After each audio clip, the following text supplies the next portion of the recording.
سلامونه دوستانو، شاهین افریدي وایي د افغانستان پر وړاندې سیالیو کې لوبډلمشرۍ ته چمتو یم.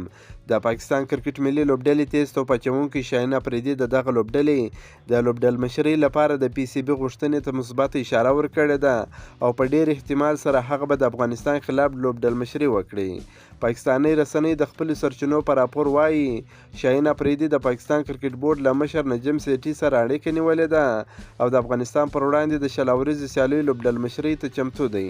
راپور وایي که بابر اعظم په دغه لوبلړۍ کې د وقفې یا آرام پریکړه وکړي نو شاهین افریدي به لوبډلمشر وي او د بابر اعظم د وقفې یا آرام د پلان له مخې شاهین افریدي ته د لوبډلمشرۍ وړاندیز شوی دی. سرچینې وایي شاهین افریدي په دې اړه له یو څه وخت غوښتلو نه وروسته د پی سی بي مشر نجم سیټي ته مثبت اشاره ورکړې ده، خو بل خوا دغه کرکټ بورډ د بابر اعظم د آرام په اړه تر اوسه پورې وروستۍ پریکړه نه ده کړې. بل خوا د پاکستان کرکټ لوبډلې لوبډلمشر بابر اعظم هم د دغه لوبډلې له وکټ ساتونکي توپوهونکي محمد رضوان وروسته پریکړه کړې ده چې د افغانستان خلاف سیریز کې به لوبیږي او آرام نه کوي.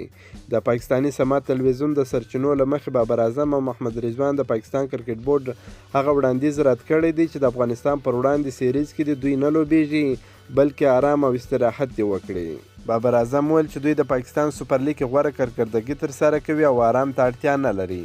بل خوا محمد رضوان بیا وایي چې هغه په ښه په آرام کې دی او د افغانستان خلاف لوبېدو ته په تمه دی. د رسنیو له قوله ویل سوي دی چې پی سی بي د بابر اعظم او محمد رضوان ته د افغانستان خلاف د 3 شل اوريزو سیالیو لپاره د آرام ورکولو پلان لري. تمه وه چې شاهین افریدي به د لوبډلمشر په توګه وټاکل شي.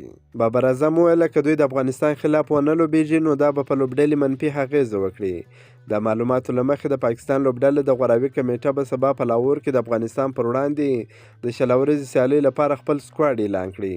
دغه لوبلړۍ به د روانې مارچ میاشتې په 24مه نیټه په شارجه کې پیل شي.